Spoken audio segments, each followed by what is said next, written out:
এবং আলহামদুলিল্লাহ এই বইয়ে কোনো ধরনের আকিদাগত ত্রুটি নাই, বরং আকিদার বাংলা ভাষায় লেখা, মানুষের জন্য সহজবোধ্য শ্রেষ্ঠতম একটা বই হতে পারে আল্লাহর পথে যাত্রা এই বইটি।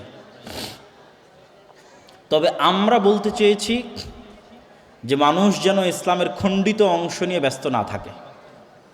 আপনি যদি আজকে বলেন ইসলাম মানে শুধু আকিদা, তাহলে সালাত, সিয়াম, হজ, জাকাত কোথায় যাবে? কেউ যদি বলে ইসলাম মানে শুধু রাষ্ট্র ক্ষমতা, তাহলে মুআমালাত কোথায় যাবে? তা আমরা এটি ফুটিয়ে তুলতে চেয়েছি যে ইসলামের যে একটি সামগ্রিক রূপ, যেখানে অবশ্যই আকিদা সবচেয়ে গুরুত্বপূর্ণ। এই জন্য এই বইয়ের অধিকাংশ আলোচনাই আকিদার ওপর, এবং ব্যতিক্রম ধর্মী একটি আকিদার বই হিসেবে গণ্য হতে পারে এই বইটি। কিন্তু তার পাশাপাশি আরও অন্যান্য গুরুত্বপূর্ণ আলোচনাও এই বই স্থান পেয়েছে। এই বইটি প্রত্যেকটি মসজিদ, মাদ্রাসা, স্কুল, কলেজে অন্তত সপ্তাহে একদিন 1-2 পৃষ্ঠা করে পড়ে পাঠচক্র হিসেবে জ্ঞান অর্জনের চেষ্টা করা উচিত। আজকের যারা মক্তব নিয়ে কাজ করছে, দাওয়ায়ে আল্লাহর যুব সমাজ দেবীনগর, তাদের প্রতি দত্ত আহ্বান থাকবে প্রত্যেক মসজিদে, দেবীনগরের প্রত্যেকটা মসজিদে এই বইয়ের উপর সাপ্তাহিক দার্স চালু করতে হবে। আল্লাহর পথে যাত্রা এই বইয়ের উপর। আল্লাহ সুবহানাহু ওয়া তাআলা আমাদের এই কার্যক্রমগুলোকে কবুল করুক। তারপরে সর্বশেষ জরুরি কথা, যেটা বলে আমার মূল বক্তব্যের দিকে এগিয়ে যাব, যারা আজকের প্রোগ্রামের আয়োজন করেছে তারা তো আপনাদের সহযোগিতাতেই চলবে। তাদের সহযোগিতা করা আপনাদের অত্যন্ত জরুরি কর্তব্য। তো অনেক সময় মনে হতে পারে যে আলেম ওলামা, মসজিদ, মাদ্রাসা তারা সবসময় অর্থনৈতিক সহযোগিতা চায়, কিন্তু আপনাকে এটাও বুঝতে হবে টাকা কেন গুরুত্বপূর্ণ। অর্থনৈতিক মুক্তি ছাড়া গোলামি থেকে মুক্তি হয় না। মুহাম্মদ সাল্লাল্লাহু আলাইহি ওয়াসাল্লাম যখন মক্কা থেকে মদিনায় হিজরত করেন, তখন তিনি দেখলেন মদিনার সব টাকা পয়সার কেন্দ্র হচ্ছে ইহুদিদের হাতে।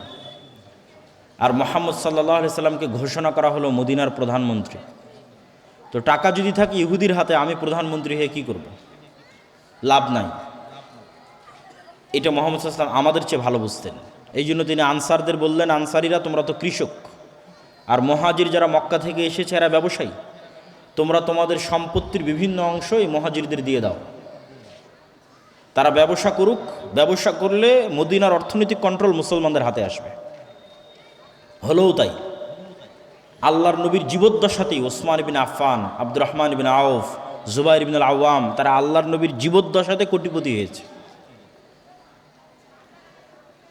বদরের যুদ্ধ অবশ্যই একটি ধর্মীয় যুদ্ধ, কিন্তু বদরের যুদ্ধে ঘটার যদি ধারা পরিক্রমা দেখেন, তাহলে দেখবেন এখানে অর্থনীতির গুরুত্ব আছে।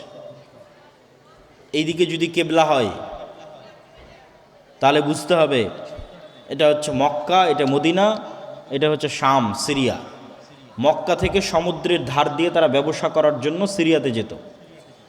মুহাম্মদ সাল্লাল্লাহু আলাইহি ওয়াসাল্লাম যখন মক্কা থেকে হিজরত করে মদিনায় আসলেন, তখন ওদের ব্যবসায়িক রুট বন্ধ করে দিলেন মক্কার কাফের মুশরিকদের জন্য।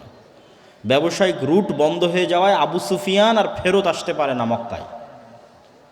তখন আবু সুফিয়ান সাহায্য চেয়ে পাঠায় আবু জাহালের কাছে। মদিনা রাষ্ট্রের প্রতিষ্ঠায় 1 সপ্তাহ হয়নি, 10 দিন হয়নি, মানে অল্প কয়দিন হয়েছে। সেই মদিনা রাষ্ট্র আজকে আমাদের ব্যবসায়িক রাস্তা বন্ধ করে দিচ্ছে। তাহলে আজ মদিনা যদি শক্তিশালী হয়, কাল আমরা খাবো কি ব্যবসা না করতে পারলে? তখন ব্যবসায়িক রুট ক্লিয়ার করার জন্য বদরের যুদ্ধ হয়েছে। এই জন্য বদরের যুদ্ধ মদিনার মধ্যে হয়নি, মদিনা থেকে 300 কিলোমিটার দূরে সমুদ্রের তীরে বদরের যুদ্ধ হয়েছে। আচ্ছা, আমরা যে দুটি বইয়ের কথা বলছিলাম, আব্দুর রহিম বিন আব্দুর রাজ্জাক এবং আমার, হয়তো প্রোগ্রামের শেষ পর্যন্ত বইগুলো নাও থাকতে পারে। আপনারা যদি কেউ সংগ্রহ করতে চান, তাড়াহুড়া না করে ধীরস্থিরভাবে স্টেজের পিছনে গাড়ি থেকে সংগ্রহ করতে পারেন, যদি কেউ সংগ্রহ করতে চান। তো মুহাম্মদ সাল্লাল্লাহু আলাইহি ওয়াসাল্লাম অর্থনীতি ভালো বুঝতেন, টাকার গুরুত্ব ভালো বুঝতেন। আমাদেরকেও বুঝতে হবে। উম্মতে মুহাম্মাদি একটি ব্যবসায়ী জাতি। উম্মতে মুহাম্মাদিকে চাকুরিজীবী বানিয়েছে ইউরোপিয়ানরা। উম্মতে মুহাম্মাদি শিক্ষিত জাতি। উম্মতে মুহাম্মাদিকে বেকার বানিয়েছে, শিক্ষা থেকে দূরে নিয়ে গেছে ইউরোপীয় উপনিবেশ। তাহলে এই শিক্ষা, এই ব্যবসা যেমন মুহাম্মদ সাল্লাল্লাহু আলাইহি ওয়াসাল্লামের বৈশিষ্ট্য তেমন সাহাবীদের বৈশিষ্ট্য। যতদূর পর্যন্ত ইসলামের দাওয়াত গেছে ততদূর পর্যন্ত ব্যবসায়ীদের হাত দিয়ে ইসলামের দাওয়াত গেছে।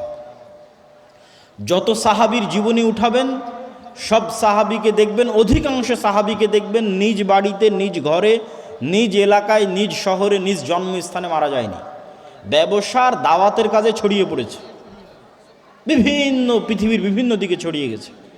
এক একজন এক এক জায়গায় মারা গেছে।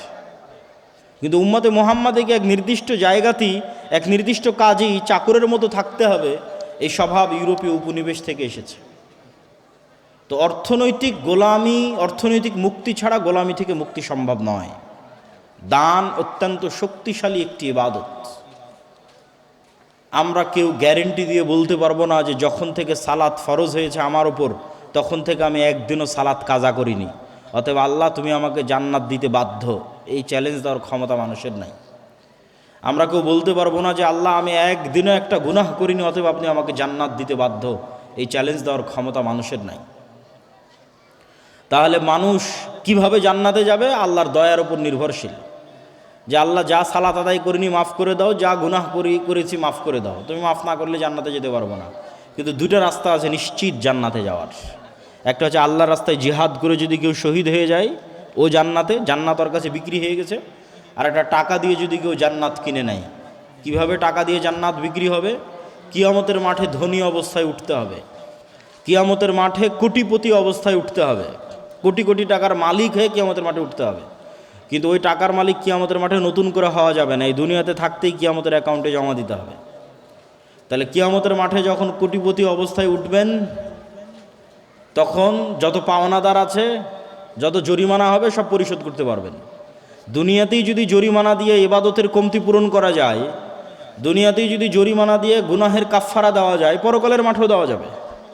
হজ করতে গেছেন, হজ করতে গিয়ে ভুল হয়েছে, মুআল্লিম বলছে দম দাও, টাকা দাও, খাসি দুম্বা কুরবানি করব, ইবাদতের কমতি পূরণ হয়ে যাবে। রমজান মাস আসতেছে, দিনের বেলা স্ত্রীর কাছে যদি ভুলবশত গিয়ে থাকেন কবিরা গুনাহ, টাকা দিয়ে গোলাম আজাদ করেন মিটে যাবে, টাকা দিয়ে 60 জন মিসকিনকে খাওয়ান মিটে যাবে। তো টাকা দিয়ে তো দুনিয়াতেই কাফারা আদায় হয়ে যাচ্ছে, কিয়ামতের মাঠেও হবে। কিন্তু ওই টাকার মালিক কিয়ামতের মাঠে নতুন করে হওয়া যাবে না, এখন থেকে হয়ে যেতে হবে। কোটি কোটি টাকার মালিক দুনিয়াতেই হতে হবে, আর দান করে এই টাকা পরকালে নিয়ে যেতে হবে। দেখেন ঈর্ষা, রাসূল সাল্লাল্লাহু আলাইহি ওয়াসাল্লাম বলছেন দুটো বিষয়ে ঈর্ষা করা যায়। তার একটা হচ্ছে যাকে আল্লাহ কোটি টাকার মালিকও করেছে, আবার সেই টাকা আল্লাহর রাস্তায় ব্যয় করার সুযোগও দিয়েছে। এটা রেয়ার, খুব অল্প সংখ্যক মানুষ পৃথিবীতে পাবেন। কোটি টাকার মালিক হলে তো মানুষ আল্লাহকে ভুলে যায়। কোটি টাকার মালিক হলে তো সে মদ, জুয়া, নারী, দুবাই, জুয়ার পাপ, মদের বার, এগুলোই তার জায়গা যখন মানুষ কোটি টাকার মালিক হয়। কিন্তু একজন মানুষ কোটিপতি, আবার ওই কোটি টাকা আল্লাহ তাকে আল্লাহর রাস্তায় ব্যয় করার তৌফিক দিয়েছে, এর চেয়ে সৌভাগ্যবান মানুষ পৃথিবীতে আর হতে পারে না। এই সৌভাগ্যবান মানুষ হওয়ার চেষ্টা করতে হবে। এটা দাউদ এবং সুলাইমানের বৈশিষ্ট্য। ঘরে বসে থাকা যাবে না। কোটি কোটি টাকা ইনকাম না করলে মুসলিম উম্মার মুক্তি নাই। কোটি কোটি টাকা ইনকামও করতে হবে, আল্লাহর রাস্তায় ব্যয় করতে হবে। আজকের বিশ্বে আপনারা খুব ভালো করেই বুঝতেছেন, খুব ভালো করে, এটা গ্রামের মানুষও বুঝে, যে ভেনেজুয়েলার প্রেসিডেন্টকে হাত পা বেঁধে কেন উঠিয়ে নিয়ে গেল।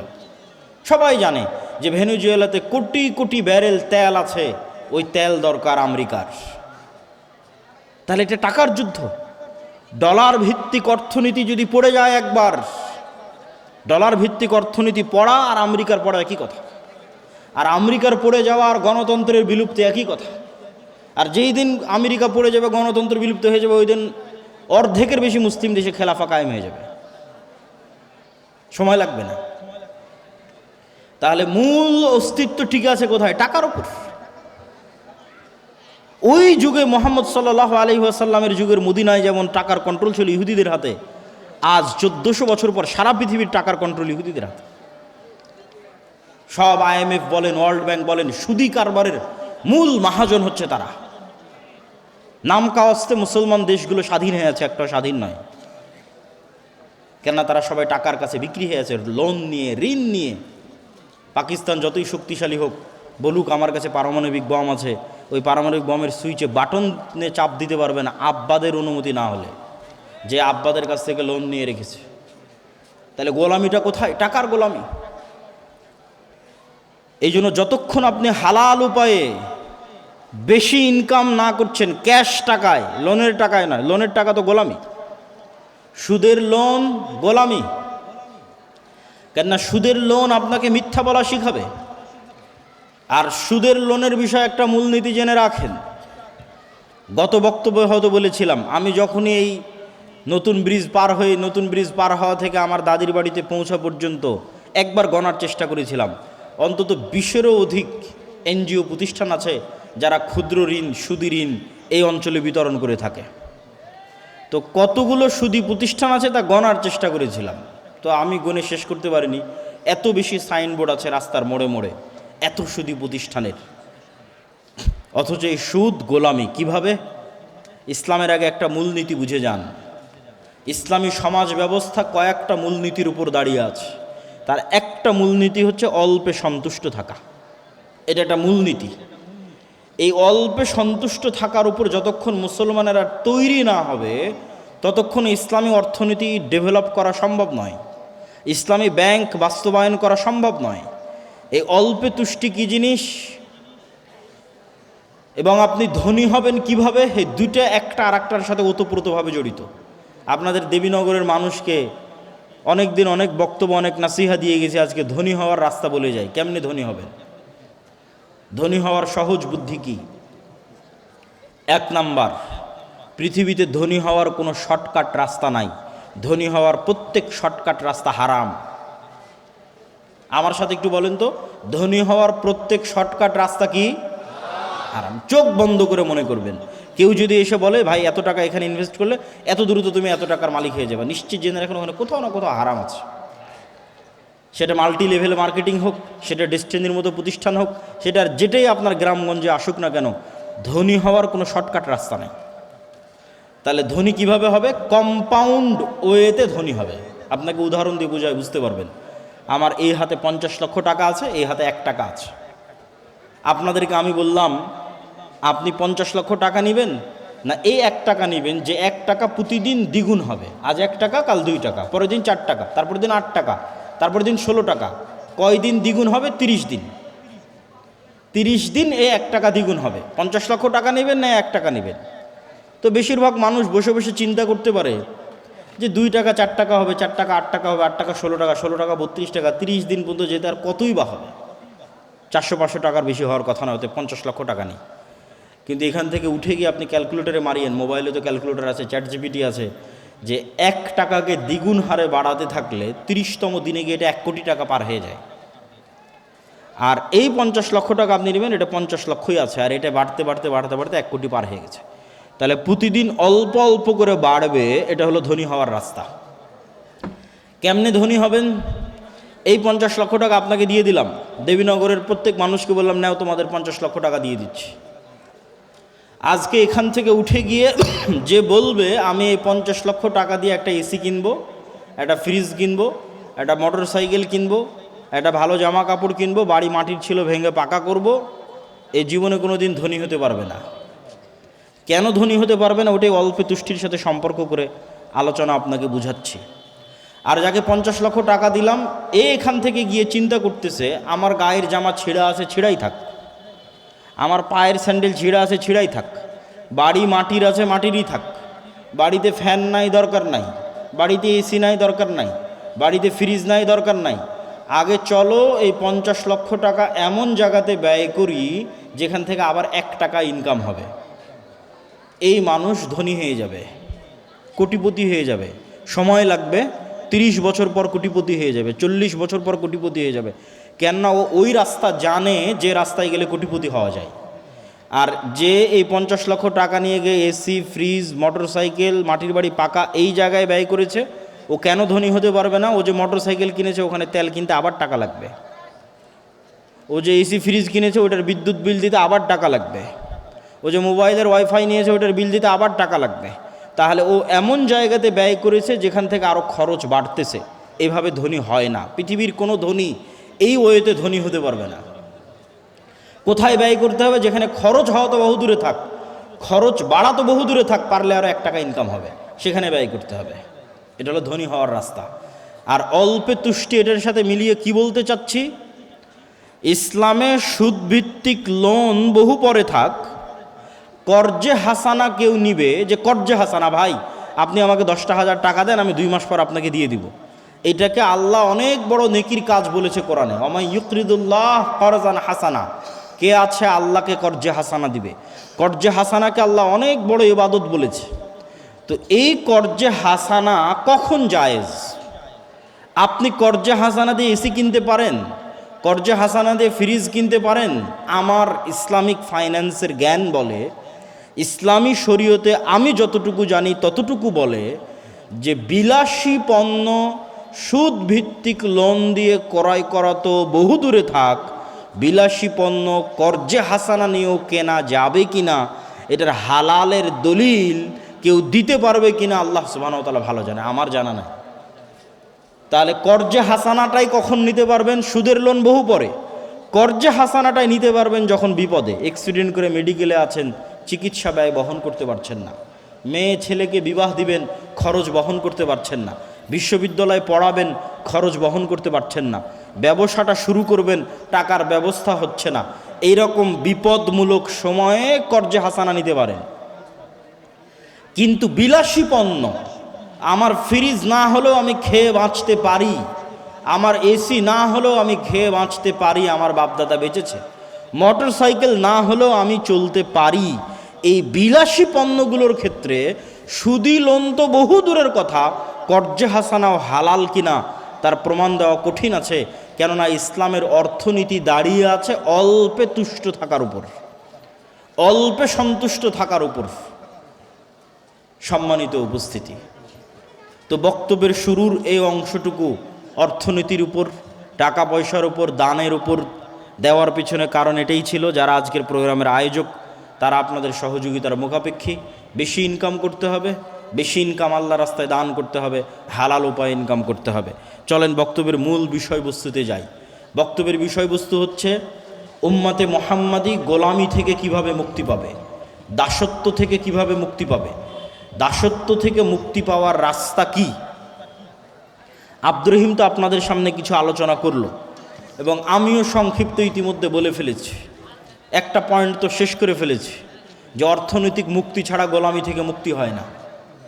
আর অর্থনৈতিক মুক্তির জন্য সুদবিহীন, কর্জবিহীন ক্যাশ টাকার মালিক হতে হবে, তাহলে স্বাধীন, তাহলে আপনি আর গোলাম নাই। সুদবিহীন, কর্জবিহীন ক্যাশ টাকার মালিক হতে হবে, তাহলে আপনি ধনী হয়ে গেছেন, স্বাধীন হয়ে গেছেন, স্বাধীনতার পথে আপনার যাত্রা শুরু হয়ে গেছে। আপনার মাথা উঁচু থাকবে, কোনো দিন নত হবে না, আপনাকে পৃথিবীর কেউ কোনো দিন কিনে নিতে পারবে না। সম্মানিত উপস্থিতি, আর কি রাস্তা আছে গোলামি থেকে মুক্তির? 2টা শর্ত পূরণ করতে হবে, শতভাগ তাওহীদপন্থী মুসলিম এবং শতভাগ ঈমান বিল গায়বে ইয়াকিন। আবারও বলি, শতভাগ তাওহীদপন্থী মুসলিম, শতভাগ ঈমান বিল গায়বে ইয়াকিন। আল্লামা ইকবাল তার কবিতার মধ্যে লিখেছেন, ये दौर अपने বারাহিম কি তালাশ মে হ্যাঁ। আজকের মুসলমানদের মুক্তির একটাই রাস্তা, মুসলমানদের মধ্যে ইব্রাহিম আলাইহিস সালাম নাই। একটা মুসলমান ইব্রাহিম হতে পারল না। মুসলমানেরা ওই দিনই মুক্তি পেয়ে যাবে যেই দিন মুসলমানেরা ইব্রাহিম হয়ে যাবে। তো আল্লামা ইকবাল লিখছে, আজকের যুগে মুসলমানদের খুব দরকার একজন ইব্রাহিম আলাইহিসসালাতু ওয়াসসালাম। কেন? ইব্রাহিম আলাইহিসসালাতু ওয়াসসালাম হচ্ছেন শতভাগ তাওহীদের আইকন, যাকে মুহাম্মদ সাল্লাল্লাহু আলাইহি ওয়াসাল্লাম আইকন মেনেছে। মিল্লাতা আবিকুম ইব্রাহিম, আমি তোমাদের পিতা, আমার পিতা ইব্রাহিমের মিল্লাতের অনুসারী। এটাই কোষ্টি পাথর সত্য মিথ্যার মানদণ্ডের। কে ইব্রাহিমের অনুসারী সেই সত্য, যে ইব্রাহিমের অনুসারী নয় সেই মিথ্যা। সবাই চেষ্টা করেছে নিজেকে প্রমাণ করার যে আমি ইব্রাহিমের অনুসারী। ইহুদিরাও চেষ্টা করছে প্রমাণ করার আমরা ইব্রাহিমের অনুসারী, খ্রিস্টানরাও চেষ্টা করছে প্রমাণ করার আমরা ইব্রাহিমের অনুসারী। আর মুহাম্মদ সাল্লাল্লাহু আলাইহি ওয়াসাল্লাম এসে কোরআন দিয়ে, তাওহীদ দিয়ে চ্যালেঞ্জ দিয়েছেন যে আমি ইব্রাহিমের উত্তরসূরি, আমি ইব্রাহিমের অনুসারী। কেন? ইব্রাহিম ছিল শতভাগ তাওহীদপন্থী, আমি মুহাম্মদ সাল্লাল্লাহু আলাইহি ওয়াসাল্লাম শতভাগ তাওহীদপন্থী। তাওহীদের আইকন ইব্রাহিম আলাইহিসসালাতু ওয়াসসালাম। দেবীনগরের মানুষ নিজেকে আহলে হাদিস দাবি করতে পারে, সালাফি দাবি করতে পারে, এটা ভালো কথা যে আহলে হাদিস এবং সালাফিরা কবর পূজা করে না, বড় শিরক থেকে তারা মুক্ত থাকে, তাবিজ কবজের আশ্রয় তারা নেয় না। কিন্তু তার মানে এই নয় যে আপনি ইব্রাহিম আলাইসাল্লাম হয়ে গেছেন। ইব্রাহিম আলাইসাল্লাম হওয়া অনেক দূরের পথ। কি পার্থক্য আছে আপনারা ইব্রাহিম আলাইসাল্লামের মধ্যে? ছোট্ট উদাহরণ দিলে বুঝবেন। আপনি দেবীনগরের একজন আহলে হাদিস সালাফি বলে নিজেকে দাবি করছেন, কবর মাজারে গিয়ে সিজদা দেন না, বড় শিরক থেকে মুক্ত, কিন্তু আপনি আবার বিড়ি এবং সিগারেটের নেশায় আসক্ত। আপনি আবার জুয়ার যে খেলাগুলো আছে সেই জুয়ার খেলায় আসক্ত। আপনি আবার যেখানে টাকার লেনদেন আছে অবৈধ, যেখানে ক্ষমতার স্বার্থ আছে সেই ক্ষমতার স্বার্থ এবং টাকার স্বার্থের কাছে বিক্রি হয়ে গেছেন। তাহলে কি বোঝা গেল? আপনার নিজের ইলাহ আপনার নাফস, আল্লাহ নয়। ও শায়েখ আব্দুর রাজ্জাক বিন ইউসুফ আজকে উপস্থিত হয়েছে। এটা নিয়ে দ্বিধাদ্বন্দ্বের কিছু নাই। উনি উপস্থিত হয়েছেন, পৌঁছে গেছেন, এখানে আসবেন অল্প কিছু সময়ের মধ্যে ইনশাআল্লাহ। সম্মানিত উপস্থিতি, তাহলে ওই ব্যক্তিটা নিজেকে তাওহিদপন্থী দাবি করলো, সে তাওহিদপন্থী কেন নয় ইব্রাহিম আলাইহিস সালামের মতো? ওর ইলাহ ওই কবর না হলেও, ওর ইলাহ হিন্দুদের ওই দেবদেবী মা কালী না হলেও, ওর ইলাহ ওর নিজের নাফস।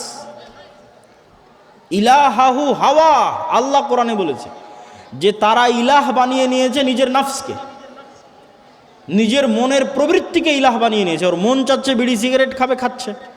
ওর মন চাচ্ছে মদ জুয়া আড্ডা গাঞ্জার আড্ডায় ব্যস্ত থাকবে, থাকছে। ওর মন চাচ্ছে খেলার জুয়ায় ব্যস্ত থাকবে, থাকছে। তাহলে ও এখনো তার কালবে সব দিক থেকে আল্লাহকে প্রাধান্য দিতে পারেনি। শতভাগ ইব্রাহিম আলাইহিস সালামের মতো তাওহীদ মানে আল্লাহ যা ভালোবাসে আপনার কাল পাগলের মতো ওইটাকে ভালোবাসবে। আল্লাহ যা ঘৃণা করে আপনার কালব ওইটাকে পাগলের মতো ঘৃণা করবে। আল্লাহ সুবহানাহু ওয়া তাআলা যা করতে বলেছে আপনি ওটাকে পাগলের মতো করবেন। আল্লাহ যা করতে বিরত থাকতে বলেছে তা থেকে পাগলের মতো বিরত থাকবেন। আপনার কালব যেদিন এরকম পরিপূর্ণ স্বাধীন হয়ে যাবে, এখানে টাকার আধিপত্য নাই, ক্ষমতার আধিপত্য নাই, জুয়া নেশা বিড়ি সিগারেটের আধিপত্য নাই, এখানে নারীর আধিপত্য নাই, এখানে আধিপত্য আছে শুধু আল্লাহ সুবহানাহু ওয়া তাআলার, তখন এবার আপনি ইব্রাহিম আলাইহিস সালামের মতো শতভাগ তাওহীদপন্থী মুসলমান। এরকম মুসলমান ছাড়া উম্মতে মুহাম্মাদের মুক্তি সম্ভব নয়। 2 নম্বর বলেছি ঈমান বিল গায়েবে ইয়াকিন। গায়েব কি? আব্দুর রহিম ফেরেশতার কথা বলছিল, এটাই গায়েব। আব্দুল্লাহ বিন আব্দুর রাজ্জাক উপস্থিত হয়েছে, এটা গায়েব নয়, চোখে দেখা যাচ্ছে। আব্দুর রাজ্জাক বিন ইউসুফ উপস্থিত হবে, এটা চোখে দেখা যাবে একটু পরেই। কিন্তু গায়েব কোনটা? এখানে ফেরেশতারা উপস্থিত হয়েছে, এটা গায়েব। এই গায়েব যেই দিন আপনি চোখে দেখতে পাবেন, মানে চোখে দেখা জিনিসের মতো বিশ্বাস করতে পারবেন, ওই দিন উম্মতে মুহাম্মাদের মুক্তি হয়ে গেছে। এই জন্য একটা ঘটনা মনে রাখতে হবে, আসহাবুল উখদুদের ঘটনা। ওয়ামা নাকামু মিনহুম ইল্লা আন ইউমিনু বিল্লাহিল আজিজিল হামিদ। আসহাবুল উখদুদকে বলা হলো ঈমান ছাড়ো, না হলে এই যে জাহান্নামের আগুন, এই আগুনে ঝাঁপ দাও। তো আসহাবুল উখদুদ ঈমান পরিত্যাগ না করে ওই আগুনে ঝাঁপিয়ে পড়ল। তো আপনি কি মনে করেন এই আগুনে ঝাঁপিয়ে পড়া এত সহজ? আজকে দেবীনগরে একটা আগুন জ্বালালাম আর আপনাদের বললাম হয় ঈমান ছাড়াও আগুনে ঝাঁপা এত সহজ নয়। কখন সহজ ওটার রাস্তা বলে দিই, সেটাই ঈমান বিল গায়বে ইয়াকিন। ওই আসহাবুল উখদুদ ওই আগুনের মধ্যে আগুন মনে করে ঝাঁপিয়ে পড়েনি। ওরা দেখতে পাচ্ছিল চাক্ষুষ যে আগুনই তো জান্নাত, এটা দেখতে পেয়েছে যে আমরা যে আগুনের মধ্যে ঢুকছি আমরা তো জান্নাতে ঢুকতেছি। আর যখন পেছন মুড়িয়ে নিজের বাড়ি এবং নিজের ঘরের দিকে তাকিয়েছে, মনে করেন আপনাদের বাড়ি ঘর এসি ফ্রিজ ফ্যান বিদ্যুৎ সব আছে, ওখানে ওরা দেখছে কি এখানে তো জাহান্নামের আগুন জ্বলতেছে, দেখতে পাচ্ছে যে আমি যদি আমার বাড়িতে ফিরে যাই তো ওখানে তো জাহান্নামের আগুন জ্বলছে, আর যদি আগুনের মধ্যে ঢুকে যাই তো এখানে তো জান্নাত দেখতে পাচ্ছি। এটা যতক্ষণ দেখতে না পাবেন, ভিজুয়ালাইজ না করতে পারবেন, আপনার ঈমান যতক্ষণ ওই পর্যায়ে না যাবে ততক্ষণ পৃথিবীর মুসলমানদের মুক্তি সম্ভব নয়, বাংলাদেশের মুসলমানদের মুক্তি সম্ভব নয়। এই জন্য আমি বলেছি অন্তত 20% বাংলাদেশের মুসলমানকে লাগবে যে শতভাগ তাওহীদে বিশ্বাসী, যার ঈমান বিল গায়েব ইয়াকিনের লেভেলে শতভাগ, অন্তত 20%। নাহলে ইসলামী খেলাফত, ইসলামী রাষ্ট্র প্রতিষ্ঠা করা সম্ভব নয়। আপনি আমাকে আজকে যদি ক্ষমতায় বসান বাংলাদেশের, আজকে যে আব্দুল্লাহ বিন আব্দুর রাজ্জাক আপনাকে বাংলাদেশের ক্ষমতা দিয়ে দিলাম, আমি না, কালকে বাংলাদেশের ক্ষমতায় বসে ঘোষণা দিলাম আজ থেকে বাংলাদেশে ইসলামী আইন অনুযায়ী চলবে, ঘোষণা দেওয়ার 1 সেকেন্ডের মধ্যে আমেরিকা, ভারত থেকে শুরু করে যত দেশ আছে সব অর্থনৈতিক বয়কট দিবে, ডলার আসা বন্ধ হয়ে যাবে, IMF ওয়ার্ল্ড ব্যাংক তার লোন ফেরত চাইবে, বিদ্যুৎ সাপ্লাই বন্ধ হয়ে যাবে, যত রকমের বাধা আছে সব, ব্যবসা বাণিজ্য বন্ধ, গার্মেন্টস বন্ধ, সব বন্ধ। বিভিন্ন জায়গায় যারা প্রবাসে আছে তাদেরকে ধরে ধরে ফেরত পাঠাবে। তখন আপনি একদিনের মধ্যে দেখবেন আজ দেবীনগরে আমি যা যা সুযোগ সুবিধা পাচ্ছিলাম, আজ আব্দুল্লাহ বিন আব্দুর রাজ্জাক ক্ষমতায় যাওয়ায় সেই সুযোগ সুবিধা নাই। তখন 1 সপ্তাহের মধ্যে আপনি রাস্তায় নামবেন, এই আব্দুল্লাহ বিন আব্দুর রাজ্জাককে ক্ষমতা থেকে নামাও, আগের যেটা ছিল ওটাই ভালো, আমাদের ইসলামের দরকার নাই। কেন? আপনার ইমান বিল গায়েবে ইয়াকিন তৈরি হয়নি। আপনি সেকুলার বস্তুবাদী দুনিয়ার মধ্যে আছেন, ওটার থেকে বের হয়ে যতক্ষণ না পরকালের উপর ইয়াকিন তৈরি না হয়েছে, যতক্ষণ না চোখ বন্ধ করলে নিজেকে জান্নাতে দেখতে না পাচ্ছেন অন্তত 20% মানুষ, ততক্ষণ পর্যন্ত এখানে ইসলামী রাষ্ট্র প্রতিষ্ঠা করা সম্ভব নয়। চোখ বন্ধ করলে আসহাবুল উখদুদের মতো জান্নাত দেখতে পাওয়ার মতো ঈমান অর্জন করতে হবে, পরকাল দেখতে পাওয়ার মতো ঈমান অর্জন করতে হবে। যেই দিন আমরা ওই ঈমানের স্তরে পৌঁছে যাব সেই দিন আমাদের মুক্তি সুনিশ্চিত। এবং এটার জন্যই আল্লাহর পথে যাত্রা বই, এই বইটি আপনাদের পড়তে হবে।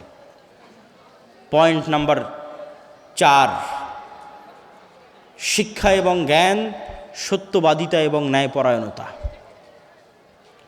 বানু ইসরাইল এবং বানু ইসমাইলের মধ্যে পার্থক্য কি? ইসরাইল আর ইসমাইল, ইসহাক আর ইসমাইল, ইসহাকের সন্তান আর ইসমাইলের সন্তান, এদের মধ্যে পার্থক্য কি? একজনকে ইব্রাহিম আলাইহিস সালাম রাখলেন জেরুজালেমে, আর একজনকে রাখলেন মক্কায়। জেরুজালেম থেকে ইসহাকের সন্তানেরা কোথায় চলে গেল? ইয়াকুব, ইউসুফ চলে গেল মিশর। মিশরে গিয়ে 300 বছরের গোলাম হলো ফেরাউনের। ফেরাউনের 300-400 বছরের গোলামির পর মুসা আলাইহিস সালামের হাত দিয়ে মুক্তি। এ হলো বানু ইসরাইল। বানু ইসরাইলরা ইতিহাসের লম্বা সময়ে কখনো গোলাম কখনো স্বাধীন, কিন্তু ফেরাউনের দীর্ঘ গোলামির কারণে এরা মিথ্যা, ধোঁকা, দুর্নীতি, 2 নম্বরি রাস্তা, জুয়াচুরি এগুলো শিখে নিয়েছিল। এই জন্য আল্লাহ যখন বলল শনিবারের দিন মাছ ধরা যাবে না, ওরা শনিবারের দিন মাছগুলো আটকে রেখে রবিবারের দিন ধরলো। মাছ ওগুলোই ধরলো যেগুলো শনিবারে এসেছিল, কিন্তু আল্লাহকে দেখালো যে আল্লাহ শনিবারে তো ধরিনি, রবিবারে ধরেছে। এই যে ধোঁকাবাজি বুদ্ধি কোথায় থেকে শিখলো? ফেরাউনের গোলাম থাকা অবস্থায় শিখেছে। এবার বানু ইসমাইল থাকতো মক্কায়। মক্কায় নদী আছে? নাই। সমুদ্র আছে? নাই।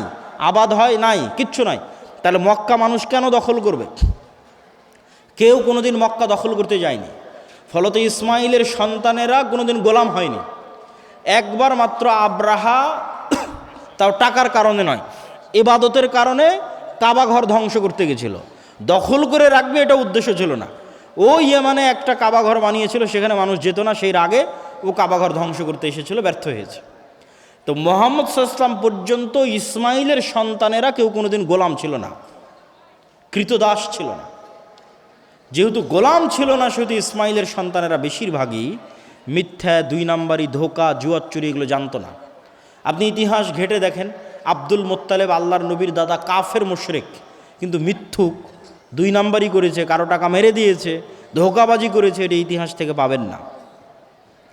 আল্লাহর নবীর চাচা আবু তালেব কাফের মুশরিক অবস্থায় মৃত্যু হয়েছে, কিন্তু ধোঁকাবাজ, ওয়াদা খেলাফকারী, টাকা নিয়ে মেরে দেয়, জবরদখল করে, অন্যায়কারী, এরকম কোনো ইতিহাস আবু তালেবের জীবনী থেকে খুঁজে বের করতে পারবেন না।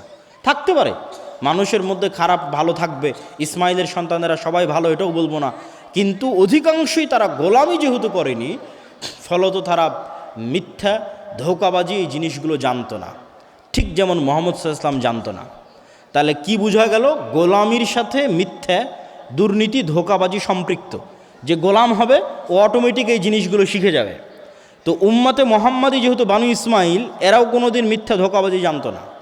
মানুষ এদের সততা দেখে ইসলাম গ্রহণ করেছে, কিন্তু যখন ইউরোপ এদেরকে গোলাম বানিয়ে রেখেছে 300 বছর, এই ভারত, বাংলাদেশ, পাকিস্তানি 190 বছর, তখন এই গোলামির সময়ে এরা মিথ্যা বলা শিখে নিয়েছে, ধোঁকাবাজি 2 নম্বরই শিখে নিয়েছে।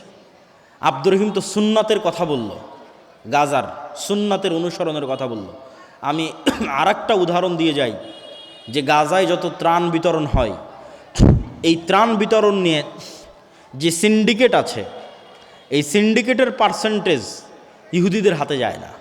এই সিন্ডিকেট জর্দান, মিশর এবং ওই ফিলিস্তিনের অভ্যন্তরের মুসলমান, এদের টপ লেভেলের যারা আছে এরা এই সিন্ডিকেট মেনটেন করে। তাহলে মিশরে যেই জিনিসের দাম 10 টাকা, গাজার মধ্যে ওই জিনিসের দাম 500 টাকা।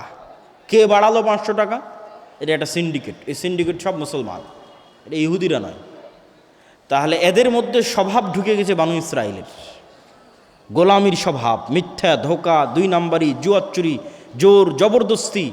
তাহলে এরা কিভাবে নেতা হবে, কিভাবে নেতৃত্ব দিবে, কিভাবে স্বাধীন হবে, কিভাবে আজাদ হবে? সম্ভব নয়। এই জন্য সত্যবাদিতা, ন্যায়পরায়ণতা একটা মানদণ্ড, যেই মানদণ্ড দিয়ে উম্মতে মুহাম্মাদি নেতা হতে পারে, নেতা হওয়া সম্ভব। তো আমাদের ওপর গণতন্ত্রকে চাপিয়ে দেওয়া আছে গোলাম তৈরির কারখানা হিসেবে। গণতন্ত্র হচ্ছে গোলাম বানানোর কারখানা। এখান থেকে কি তৈরি হয় বলেন তো? গণতন্ত্র থেকে কি তৈরি হয়? একটু জোরে বলতে হবে। কি তৈরি হয়? গোলাম তৈরি হয়। কিভাবে? গণতন্ত্রের সিস্টেমটাই এমন যে এখানে যদি আপনি 2 নাম্বারই না করেন, ধোঁকা না দেন, মিথ্যা না বলেন, গীবত না করেন, নিন্দা না করেন, অপবাদ না দেন, তাহলে আপনার নির্বাচন করে জিতে আসা বহু দূরের কথা। একই দলের একই আসনের মনোনয়ন প্রার্থী যদি 10 জন থাকে, তাহলে সবাই মিলে যদি এই 2 নাম্বার ধোঁকাবাজি, দুর্নীতি, টাকা পয়সার লেনদেন, গীবত, তহমত এই রাস্তা অবলম্বন না করে, তাহলে জীবনেও মনোনয়নই নিয়ে আসতে পারবে না। এমপি নির্বাচিত হওয়া তো বহু পরে। তাহলে এমপি নির্বাচিত হওয়া পর্যন্ত যতগুলো স্টেপ আছে, এই প্রত্যেকটা স্টেপ মিথ্যা দিয়ে পরিপূর্ণ। সারা বাংলাদেশের সবাই জানে নির্বাচন কমিশনারে যত এমপি তাদের হলফনামা জমা দিয়েছে, এদের 90% মিথ্যা হলফনামা জমা দিয়েছে। কে জানে না? সবাই জানে। তাহলে পুরো সিস্টেমটা তৈরি হয়ে আছে মিথ্যার উপর। তাহলে এবার বুঝেন, এই মিথ্যা, দুর্নীতি, ধোঁকাবাজির সিস্টেমের মধ্যে দিয়ে 300 এমপি নির্বাচিত হয়েছে। এই 300 এমপি আমার এবং আপনার কাছে নেতা, কিন্তু আল্লাহর দৃষ্টিতে এরা সব গোলাম। এই হলো সারমর্ম। তাহলে আমরা 300টা গোলাম নির্বাচন করছি না এমপি নির্বাচন করছি? একটু জোরে বলতে হবে, সাহস নাই নাকি আপনাদের? গোলাম নির্বাচন করছি। এই গোলাম যেহেতু একদম নিম্ন লেভেল থেকে দুর্নীতি করে অভ্যস্ত, এই গোলাম যেদিন এমপি হবে, এই গোলাম যেদিন মিনিস্টার হবে, এই গোলাম যেদিন প্রাইম মিনিস্টার হবে, সেই দিন এই গোলামকে কিনে নেওয়া ভারত আর আমেরিকার 2 মিনিটের ব্যাপার। কেননা ও তো আগে থেকেই টাকার কাছে বিক্রি হয়ে আছে। তাহলে যতক্ষণ আপনি সত্যবাদিতা, ন্যায়পরায়ণতার উপর না দাঁড় করাতে পেরেছেন জাতিকে, ততক্ষণ পর্যন্ত নেতা তৈরি হবে না, গোলাম তৈরি হবে। সে এমপি হলেও গোলাম, সে মিনিস্টার হলেও গোলাম, সে প্রাইম মিনিস্টার হলেও গোলাম। এই জন্যই তো শরীফ ওসমান হাদির মতো যুবকেরা, যারা এই গণতন্ত্রের মতো নিকৃষ্ট এই পদ্ধতির মধ্যে থেকেও চেষ্টা করেছিল সত্যবাদিতা, ন্যায়পরায়ণতার উপর অটল থাকতে, গণতন্ত্র তাদের সহ্য করতে পারেনি, গুলি করে উড়িয়ে দিয়েছে। কেননা এটা হুমকি। এইরকম সত্যবাদী, এরকম ন্যায়পরায়ণ 500 জন যুবক, এরকম ন্যায়পরায়ণ, সত্যবাদী, শিক্ষিত, জ্ঞানী গুণী 500 যুবক যদি বাংলাদেশে তৈরি হয়ে যায়, তাহলে শুধু বাংলাদেশে ইসলাম প্রতিষ্ঠা সম্ভব নয়, সারা পৃথিবী বিজয় করা সম্ভব। কিন্তু এই গুণগুলো থাকতে হবে। ইমান বিল গায়বে ইয়াকিন থাকতে হবে, শতভাগ তাওহীদ থাকতে হবে, জ্ঞান এবং শিক্ষা থাকতে হবে, সত্যবাদিতা, ন্যায়পরায়ণতা থাকতে হবে, অর্থনৈতিক মুক্তি থাকতে হবে। আর সর্বশেষ 2টা জিনিস লাগবে আল্লাহর সাহায্যের জন্য, যেটা বলে আমার বক্তব্য শেষ করব। আল্লাহর সাহায্য ছাড়া আল্লাহর সাহায্য ছাড়া ইসলাম এবং মুসলমানদের মুক্তি সম্ভব নয়। আল্লাহর সাহায্য ছাড়া ইসলাম এবং মুসলমানদের বিজয় সম্ভব নয়। ইসলাম এবং মুসলমানদের বিজয়ের পূর্ব শর্তই আল্লাহর সাহায্য। আমি আপনি কে? মুহাম্মদ সাল্লাল্লাহু আলাইহি ওয়াসাল্লামের বিজয় হয়নি আল্লাহর সাহায্য ছাড়া।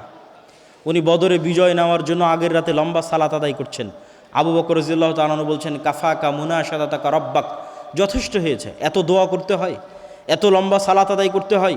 কিন্তু মুহাম্মদ সাল্লাল্লাহু আলাইহি ওয়াসাল্লাম খুব ভালোভাবে জানেন, তিনি যত বড় নবী হন, যত বড় আল্লাহওয়ালা হন, যত সর্বশ্রেষ্ঠ রাসূল হন, আল্লাহ যদি তাকে সাহায্য না করে উনি জিততে পারবেন না। আর আল্লাহর সাহায্য ততক্ষণ আসবে না যতক্ষণ না উনি সালাত আদায় না করেন, যতক্ষণ না উনি রাতের সালাতে আছেন, যতক্ষণ না উনি সকাল সন্ধ্যার জিকিরে আছেন, ততক্ষণ আল্লাহর সাহায্য তার উপর আসবে না। এটা উনি আমাদের চেয়ে ভালো জানেন, এটা উনি আবু বকর রাদিয়াল্লাহু তাআলা আনহুর চেয়ে ভালো জানেন। এই জন্য মুসলমানদের মুক্তির কোনো রাস্তা নাই সালাত ছাড়া। সালাত নাই, আল্লাহ সুবহানাহু ওয়া তাআলার গন্তির মধ্যে নাই, আল্লাহ সুবহানাহু ওয়া তাআলার কাউন্টের মধ্যে নাই। আল্লাহ সুবহানাহু ওয়া তাআলা তাকে গণে না, ধরে না, মুসলমান হিসেবে ধরে না, মানুষ হিসেবে ধরে না। সে কে? আল্লাহ সুবহানাহু ওয়া তাআলা তাকে চেনে না। তাহলে 16 কোটি বেনামাজি ভোট দিয়ে ইসলাম বিজয় করা সম্ভব নয়। সালাত আদায় করে মসজিদ পূর্ণ করতে হবে। সারা বাংলাদেশের যদি সব ওসি ডিসি এসপি মন্ত্রী মিনিস্টার আজকে বলে আমি সত্যবাদী ন্যায়পরায়ণ হয়ে গেলাম, 80% ইসলাম প্রতিষ্ঠা হয়ে যাবে, 80%। সরকার পরিবর্তন হয়, এরা তো পরিবর্তন হয় না, এরা তো ওদের জায়গাতেই থাকে। গত 16 বছরে এরাই ছিল, এখনও আছে, আগামী 5 বছর যে সরকার ক্ষমতা আছে ওরাই থাকবে। তো এরা তো আমাদের ঘরের সন্তান। ওসি ডিসি এসপি মন্ত্রী মিনিস্টার তো অন্য ঘর থেকে আসেনি, দেবীনগর থেকে গেছে, বাংলাদেশ থেকে গেছে, গাইবান্ধা থেকে গেছে। এরা যদি আজকে বলে যে আমি সত্যবাদী ন্যায়পরায়ণ থাকবো, কালকে 80% ইসলাম প্রতিষ্ঠা হয়ে যাবে। কেন বলছে 80%? ইসলাম রাষ্ট্রে যাওয়ার ব্র্যান্ডিং হচ্ছে ন্যায়। রাসূল সাল্লাল্লাহু আলাইহি ওয়াসাল্লাম ঈসা ইবনে মারিয়ামের ব্র্যান্ডিং করেছেন, লা তাকুমুস সাআহ হাত্তা ইয়ানজিলা ঈসা ইবনে মারিয়াম। ততক্ষণ পর্যন্ত কিয়ামত সংঘটিত হবে না যতক্ষণ ঈসা ইবনে মারিয়াম অবতীর্ণ না হয়। আর ঈসা ইবনে মারিয়াম অবতীর্ণ হয়ে কী করবে? ইয়াকসিরুস সালিব, ক্রুশ ভেঙে দিবে আর সারা পৃথিবীতে ন্যায় প্রতিষ্ঠা করবে। আল্লাহু আকবার। তাহলে রাষ্ট্রে ইসলামের ব্র্যান্ডিং ন্যায়, ন্যায়পরায়ণতা। এই সমস্ত ওসি ডিসি এসপি মন্ত্রী মিনিস্টার এদেরকে আমরা ইসলাম বুঝাতে ব্যর্থ হয়েছি।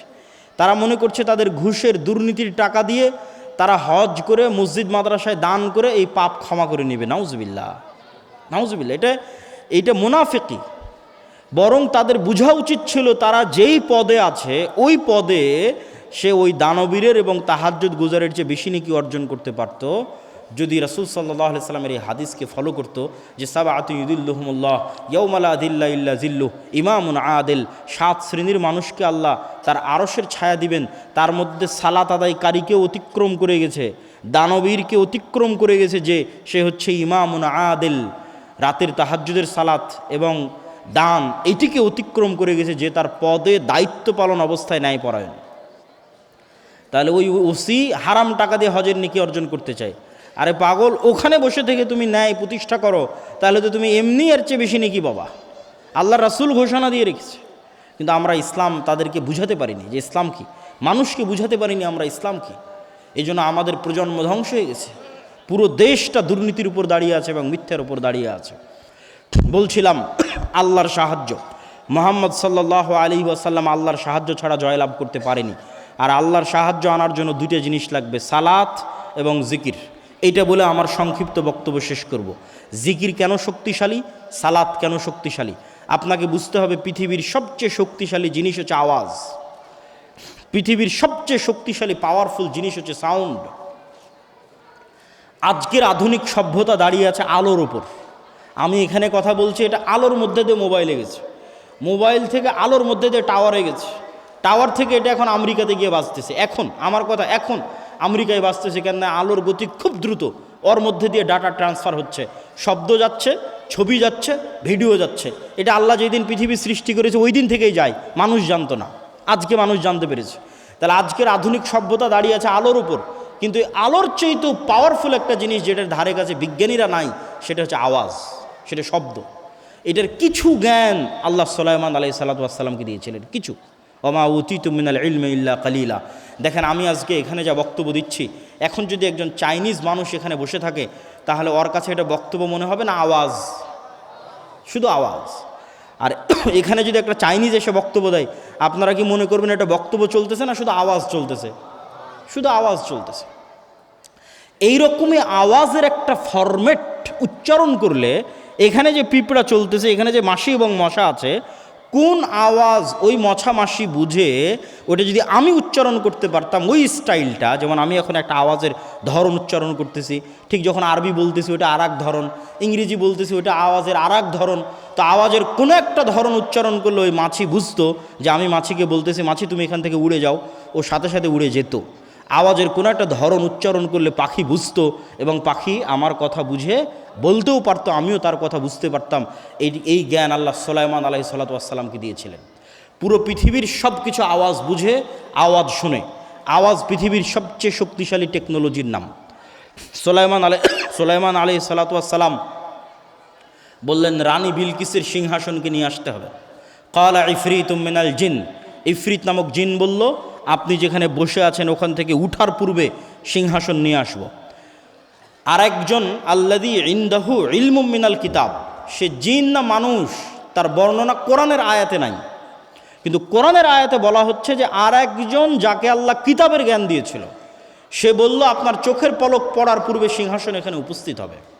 তো কোরআনের ধারা বিবরণীতে বোঝা যাচ্ছে জিন নিয়ে আসতো গায়ের শক্তিতে, আর যে বলল চোখের পলকে নিয়ে আসবো, এ নিয়ে আসবে জ্ঞানের শক্তিতে। সে জ্ঞান কি?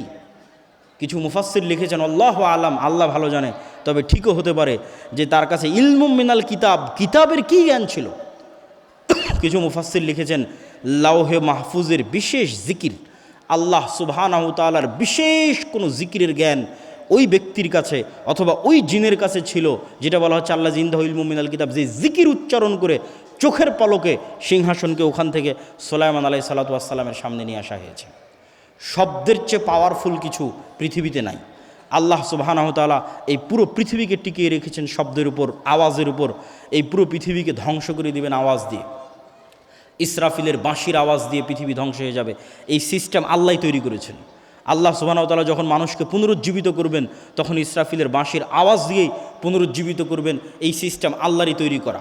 আল্লাহ বলছেন ইউসাব্বিহু লিল্লাহি মা ফিস সামাওয়াতি ওয়া মা ফিল আরজ, আসমান জমিন এবং তার নিচে যা কিছু আছে, এই পেপার, এই মাইক, এই মোবাইল, কাপড়, প্যান্ডেল, মাটি, গাছপালা, জীবজন্তু, জড়বস্তু, জড় পদার্থ, কীটপতঙ্গ, পঙ্গপাল, সব 24 ঘন্টা আল্লাহর তাসবিহ পাঠ করতেছে, মানে আওয়াজ করতেছে, আওয়াজ হচ্ছে। কিন্তু ওই পিঁপড়ার চলার আওয়াজ যেমন আমি শুনতে পাই না, এদের আওয়াজ আমি শুনতে পারতেছি না। শুধু এটাই নয়, এরা শুধু আওয়াজ করতেছে না, এরা আওয়াজ বুঝে।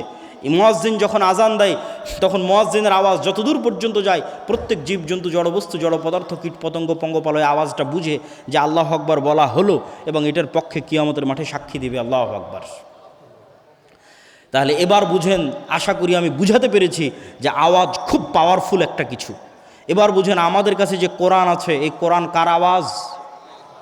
একটু জোরে বলেন তো, কোরআন কার আওয়াজ? আল্লাহর আওয়াজ। এটা আল্লাহর শব্দ, আল্লাহর বাক্য। এই জন্য তাজবিদের গুরুত্ব আছে। কেন মুহাম্মদ সাল্লাল্লাহু আলাইহি সাল্লাম যেইভাবে উচ্চারণ করেছেন, উচ্চারণ যদি ওইভাবে হয় তাহলে জিবরাইলের সাথে মিলবে। জিবরাইলের সাথে মিললে লাউহে মাহফুজের সাথে মিলবে, লাউহে মাহফুজের সাথে মিললে আল্লাহর সাথে মিলবে। আল্লাহু আকবার। এটা আল্লাহ সুবহানাহু ওয়া তাআলার নিজের আওয়াজ। এই জন্য এটা আফজালুজ জিকির, শ্রেষ্ঠতম জিকির। এই জন্য কোরআন যদি মানুষ অর্থ না বুঝেও পড়ে, শুধু যদি ওই ফরম্যাট উচ্চারণ করে, ওই সাউন্ড উচ্চারণ করে কোরআনের, তবুও মানুষ সকল উপকার পাবে কোরআনের। জিন, জাদু, বদনজর, রহমত, বরকত, যা দরকার মানুষের, সবচেয়ে শক্তিশালী জিনিস আল্লাহ সুবহানাহু ওয়া তাআলা উম্মতে মুহাম্মাদীকে দিয়েছে, সেটা কোরআন। কিন্তু এই কোরআন থেকে আমরা দূরে। তাহলে আমরা কি শিখব আর কি করব, আর কেমনে আমরা মুক্তি পাবো, আর কেমনে আমরা উন্নতি হব? সালাত কেন সর্বশ্রেষ্ঠ ইবাদত? কেননা সালাতও একটা জিকির। আকিমিস সালাত আলি যিকরি। মানুষের কালবের উচিত 24 ঘন্টা আল্লাহর জিকির করা, কিন্তু 24 ঘন্টা পারে না যেহেতু, এই জন্য সর্বনিম্ন 5 বার অন্তত আল্লাহকে স্মরণ করতে হবে, না হলে আল্লাহর গণনার খাতা থেকে বাদ চলে যাবে। ওই 5 বার জিকির করার যে সিস্টেম, সেটা হচ্ছে সালাত। দিনে রাতে 24 ঘন্টায় 5 বার অন্তত আল্লাহকে মসজিদে গিয়ে স্মরণ করতে হবে। আর এই কালব যতক্ষণ আল্লাহ সুবহানাহু ওয়ার সাথে সংশ্লিষ্ট, কানেক্টেড না থাকবে, ততক্ষণ আল্লাহর সাহায্য আসবে না। আল্লাহ সুবহানাহু ওয়া তাআলা মুসা আলাইহিস সালামকে বলেছেন, ওয়ালা তানিয়া ফি যিকরি, আমাকে জিকির করতে, স্মরণ করতে ভুলিও না। কল্পনা করেন, এমনি কল্পনা করেন যে মুসা আলাইহিস সালাতু ওয়াস সালাম 1 সপ্তাহ থেকে সালাত আদায় করে না, 1 সপ্তাহ থেকে আল্লাহর জিকির করে না, তাহলে আজকে যদি মুসা আলাইহিস সালাম লাঠি ছাড়ে, সাপ হবে না। কেন? মুসা আলাইহিস সালামের কালব আল্লাহর থেকে ডিসকানেক্টেড হয়ে গেছে। তাহলে ওনার হাতের যে লাঠি, ওটাও ডিঅ্যাক্টিভেট হয়ে গেছে, আর কাজ করতেছেন, আর কাজ করবে না, অ্যাক্টিভেট নাই। যতক্ষণ এই কালব আল্লাহর সাথে কানেক্টেড, ততক্ষণ এই পিছনে যদি বিশাল ফেরাউনের বাহিনীও থাকে, আর সামনে যদি বিশাল সমুদ্র থাকে, তখন এই লাঠিও কাজ করবে। কেননা কালব আল্লাহ সুবহানাহু ওয়া তাআলার সাথে সম্পৃক্ত আছে, কানেক্টেড আছে। এই জন্য উম্মতে মুহাম্মাদের বাঁচার রাস্তা সালাত, উম্মতে মুহাম্মাদের বাঁচার রাস্তা জিকির। এবং সালাতের ক্ষেত্রে 5 ওয়াক্ত সালাতের পরে রাতের সালাত। সালাতের এতটুকু বলে শেষ করি। আজকে আমরা যেই ইন্টারনেট, যেই মোবাইলের যোগাযোগের মাধ্যমে 1000 কিলোমিটার দূরে বসে থাকা আমেরিকার কোনো শিক্ষকের কাছে হয়তো ক্লাস করতেছি, জুমে, গুগল মিটে, লাইভে, হোয়াটসঅ্যাপে, ফেসবুকে সরাসরি দেখতেছি। এইটা যেমন প্রযুক্তি, এর চাইতে হাজারো লক্ষ কোটি গুণ শ্রেষ্ঠতম প্রযুক্তি হচ্ছে সালাত, যেটা জমিনে বসে থেকে যে কেউ এই প্রযুক্তি, এই মাধ্যম এটা অবলম্বন করে 7 আসমানে থাকা রব্বুল আলামিনের সাথে লাইভ কানেক্টেড হয়ে যেতে পারবে। বলেন আল্লাহু আকবার। আমি হাদিসের অনুবাদ আমার ভাষায় করলাম। রাসূল সাল্লাল্লাহু আলাইহি ওয়াসাল্লাম বলেছেন, মানুষ যখন সিজদার দিকে তাকিয়ে থাকবে এবং তার অন্তর যখন আল্লাহ সুবহানাহু তাআলার সাথে কানেক্টেড থাকবে, সালাতে যখন দাঁড়াবে, যতক্ষণ সালাতে তার মনোযোগ থাকবে ততক্ষণ আল্লাহ সুবহানাহু তাআলা তার মুখোমুখি থাকবেন। যখন সালাতে তার অন্তর অমনোযোগী হয়ে যাবে তখন আল্লাহ সুবহানাহু তাআলার বান্দার মুখোমুখি থাকেন না। এটার ব্যাখ্যা ইবনুল কাইয়িম রাহিমাহুল্লাহ লিখেছেন যে আল্লাহ সুবহানাহু তাআলা নূরের পর্দা সরিয়ে বান্দার সরাসরি মুখোমুখি হন। আর সেটাকে আমি আরও সহজ ভাষায় বুঝার জন্য বললাম যে জমিনে বসে থেকে রব্বুল আলামিনের সাথে, 7 আসমানের সাথে সরাসরি সংযোগ তৈরি করার পৃথিবীর একমাত্র প্রযুক্তি হচ্ছে সালাত।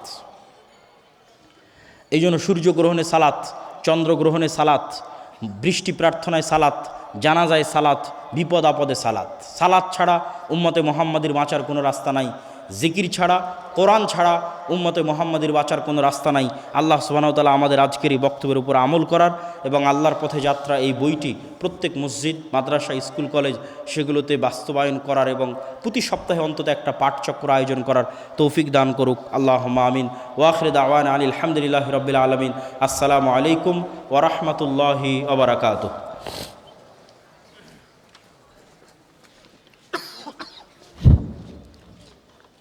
আসসালামু আলাইকুম রহমতুল্লাহ, জাযাকুমুল্লাহ খায়ের। সম্মানিত উপস্থিতি, আপনারা দেখতে পাচ্ছেন আমাদের মাঝে উপস্থিত হয়েছেন আমাদের আকাঙ্ক্ষিত মেহমান শেখ আব্দুর রাজ্জাক বিন ইউসুফ হাফিজাহুল্লাহ। তেনাকে আমরা এখন এ পর্যায়ে বক্তব্য নিয়ে আসছেন দেবীনগরের কৃতি সন্তান, দেবনগরের গৌরব শেখ আব্দুর